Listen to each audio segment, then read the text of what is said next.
CCTV ফুটেজের মাধ্যমে আপনাদেরকে একটি ঘটনা দেখাবো। ঘটনাটি দেখাতাম না, শুধুমাত্র জরুরি হয়ে পড়ার কারণে আজকে দেখাতে হচ্ছে। কারণ মসজিদে যারা চুরি করতে আসেন তারা মূলত কখনো নামাজের উদ্দেশ্যে আসে না। তারপরও কিছু মানুষ মুসল্লিরা কিন্তু বিরূপ মন্তব্য করেন। দেখেন ওই যে নীল কালার একজন ব্যক্তি অলরেডি মসজিদের সামনে এসে ও পাশে পায়চারি করতেছেন। তো একজন চোর অনেকগুলো জুতা নিয়ে যাওয়ার কারণে এগুলো নিয়ে অনেক কথা আসছে, যার কারণে এটি আমরা সামনে নিয়ে আসলাম। আপনারাও একটু সহযোগিতা করবেন। আমরা চেষ্টা করব তাকে শায়েস্তা করার উদ্দেশ্যে নয়, আমরা তার অসুবিধাগুলো দেখব, সে কেন চুরি করে। যদি সে পেটের দায়ে করে তাহলে তার পেটের ব্যবস্থা করতে হবে, তার কর্মের ব্যবস্থা করতে হবে। সে অলরেডি ওই যে দেখেন গেটে আসছে, পায়ে জুতো রাখতেছে, নীল জামা পরা এই মানুষটি। তো মসজিদের ভিতরে নামাজ চলতেছে, আমরা কোরআন তেলাওয়াত হওয়ার কারণে সাউন্ডটা একেবারে কমিয়ে দিয়েছি, কিছুটা রেখেছি। এই যে দেখেন অলরেডি সে ঢুকে গেছে। সামনে যখন যাবে সেটি হচ্ছিল অজুখানা। আমরা তাকে অজুখানায় কিভাবে যায় বা ওখানে গিয়ে সে কি করে, কিভাবে জুতোগুলো চুরি করে, তার কৌশলগুলো কি, এগুলি আপনাদেরকে আস্তে আস্তে দেখাবো। আমাদের সাথে আপনারা থাকুন। দেখেন সে অজুখানা ওদিক থেকে কিন্তু হাতের মধ্যে জুতা নিয়ে কিন্তু বের হচ্ছে, বুঝতে পারছেন? অথচ আমরা তাকে দেখেছি কি সে খালি পায়ে ঢুকেছে, বাইরে জুতো রেখে খালি পায়ে ঢুকেছে। এখন আমরা অন্য একটা ফুটেজ থেকে দেখব তার কন্ডিশনটা। এখানে দেখুন সে এই যে কর্নারে দাঁড়িয়ে আছে, মূলত সে অজুখানা যায়, একজোড়া জুতা নেয়, সে আবার অজুখানা যায়, বাথরুমে যায়, সেখান থেকে জুতাগুলো কোমরে করে কোমরের চারিদিকে কিন্তু গুজে গুজে নিচ্ছে। সেটা আপনারা এখন একটু পরেই দেখবেন। এই যে নীল জামা পরা এই যে এই লোকটা, এই যে দেখতে পাচ্ছেন, দেখেন ও কি করে, মূলত জুতার বক্সগুলোর দিকে যাবে। এই যে জুতার বক্স দেখতেছে কোন জোড়া জুতো ভালো, সে ভালো ভালো জুতোগুলো সব বাছাই করে নিচ্ছে। এবং অনেক লোকের বিপদে পড়ার একটা অবস্থা, তারা খালি পায়ে এখন বাসা দিতে হবে।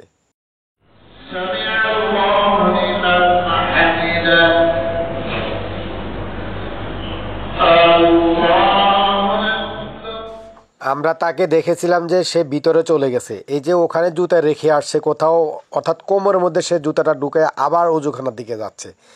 তার মানে হচ্ছিল সে এখান থেকে জুতা নিয়েছে, নিয়ে ওখানে সাইজ করে বই যে আবার জুতা খুঁজতেছে, খুঁজে সেখান থেকে আবার জুতা নিয়ে আসবে, একবার ওয়াশরুমে যাবে, একবার অজুখানা যাবে। সে কিন্তু এখন নামাজ পড়তেছে না, সে ঢুকছে কিন্তু ওই যে অনেক আগেই। আমরা মাঝে মাঝে কেটে দিচ্ছি। একটু আগে আপনারা দেখেছিলেন সে অজুখানায় গেল, এখন আবার অজুখানা থেকে দেখেন আবার বেরিয়ে আসছে। সে এখন কি করে, সে কি আসলে মসজিদে ঢুকবে, সে কি নামাজ পড়বে? দেখেন এই যে ওই যে ফাঁপসের মধ্যে সে কিন্তু এই যে পাটা মুছতেছে, পাটা মুছে আবার কি করতেছে, আবার এদিকে চলে আসতেছে। তার মানে এদিকে হচ্ছিল জুতার বক্স আছে, জুতার বক্স থেকে সে জুতা নিবে, নিয়ে এটাকে আস্তের উপরে লোকজন চারিদিকে তাকাবে, তাকায় সে আবার এটা জামার ভিতর অর্থাৎ কোমরের মধ্যে, যে এই যে দেখেন এই আবার এসে আবার গেছে ফাঁপসের কাছে, দেখি কি করে সে। কিন্তু এই যে দেখেন এই কতটুকু ঢুকছে, দেখি কী করে। আমরা একটু এখানে একটু পুরোপুরি দেখি সে এখান থেকে মূলত কখন বের হয়, একটু আপনারা দেখতে থাকুন। আসলে এগুলো হচ্ছে কি, আমরা এটা পাবলিশ করার অন্যতম কারণ হচ্ছিল এদিন সে অনেকগুলো জুতা নিয়ে গেছে এবং এখানে অনেক লোক অনেক কথা বলতেছে। আসলে নামাজের প্রতি এখানে বিরূপ মন্তব্য করার কোনো সুযোগ নেই। যে চুরি করতে আসে সে কখনো নামাজের উদ্দেশ্যে আসে না, সে কোনো নামাজি কিন্তু চুরি করে না। জুতা চোর নামাজি হয়, কিন্তু নামাজি কখনো জুতা চোর হয় না। এই যে দেখেন সে আবার বের হয়েছে কিনা আমাদের কথার ভিতরে, আমি কিন্তু এখানে কাটি নাই, সে মসজিদের ভিতর থেকে বেরিয়ে গেছে, বেরিয়ে ওই যে দেখেন সে আবার অজুখানা দিয়ে গেছে, ওখানে গিয়ে সেখান থেকে হয়তোবা জুতা সাইজ করবে, অথবা ভিতর থেকে সে জুতা নিছে কিনা সেটা আমরা বুঝতেছি না। এইভাবে করে কিন্তু সে পুরোটা সময় পাইচারি করছে, জুতা চুরি করছে, জুতাকে সাইজ করে পরে অনেকগুলো জুতা একসাথে নিয়ে চলে গেছে। আমরা একটু এখানে আবারও দেখি সে কী করতেছে। মূলত সে যে এখানে এই যে গেল, আমরা ওখান থেকে তার আসার একটু প্রক্রিয়াটা একটু দেখব, আপনারা একটু দেখতে থাকুন। একেবারে চোখে দুলি দিয়ে আসলে চুরি করে সে কত টাকার জুতা নিল, একজন হয়তো দেখা গেছে 300, 400, 500 বা 800, সর্বোচ্চ 1000 টাকা, 1200 টাকা। কিন্তু এখানে তো যে একটা দুর্নাম ছড়ানো, মসজিদে মানুষ নামাজ পড়তে আসবে, এই যে দেখেন অলরেডি এখন কিন্তু বেরিয়ে যাবে। বেরিয়ে যাওয়ার সময় তার কন্ডিশনটা আমরা একটু দেখব। আমরা এখন বেরিয়ে যাওয়ার কন্ডিশনটা দেখার জন্য অপেক্ষায় আছি, আপনারাও দেখতে থাকুন। সে গেল কিভাবে, আসলো কিভাবে, দেখেন এখন লোকজন বেরিয়ে যাচ্ছে, আমরা সেই অবস্থায় আছি।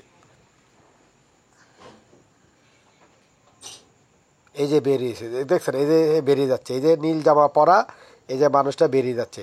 দেখেন সে এতক্ষণ কিন্তু ভিতরে জুতা এদিক থেকে সেদিক নিছে, সেদিক থেকে এদিক নিছে, তার জুতা কিন্তু কোমর চারিদিকে কিন্তু তার জুতো, এখন জুতোগুলোকে এমনভাবে সে কোমরের মধ্যে গুজে নিয়েছে,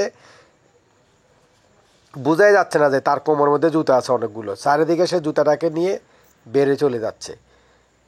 এখন আমরা আপনাদের সহযোগিতা নিচ্ছি, চাচ্ছি যদি আপনারা কেউ একে চিনতে পারেন তাহলে আমরা অন্তত তার অসুবিধাগুলো জানবো এবং তার অসুবিধা লাঘবে আমরা যতদূর পারি সর্বোচ্চ চেষ্টা করব তাকে সহযোগিতা করতে। সে যেন অন্তত এইভাবে মানুষের জুতা চুরি করে তার জীবিকা নির্বাহ না করে, কারণ এতে অনেক অসুবিধা হচ্ছে। অনেক মানুষ আসলে অনেক দূরে যাবে, পায়ে জুতা কিন্তু থাকতেছে না, জুতা নিয়ে এসে মসজিদে আসলো। এখানে শহরের ভিতরে যেহেতু নোয়াখালী শহরের মসজিদটা, অতএব লোকজন দেখা গেলো শহরে আসলো, শহর থেকে সে খালি পায়ে বাড়িতে যেতে হবে। আপনারা তাকে আরও ভালোভাবে বোঝার জন্য আরেকটু জুম করা হলো। এই দেখেন, এই সে নায়ক যে অনেকগুলো জুতো নিয়ে কোমরের মধ্যে গুজে চলে যাচ্ছে। এখন যে বেরিয়ে যাচ্ছে এর কিন্তু কোমরের চারিদিকে জুতো, কারণ সে ভিতরে আপনারা তো দেখেছেন পুরো কন্ডিশন এক এক করে এগুলো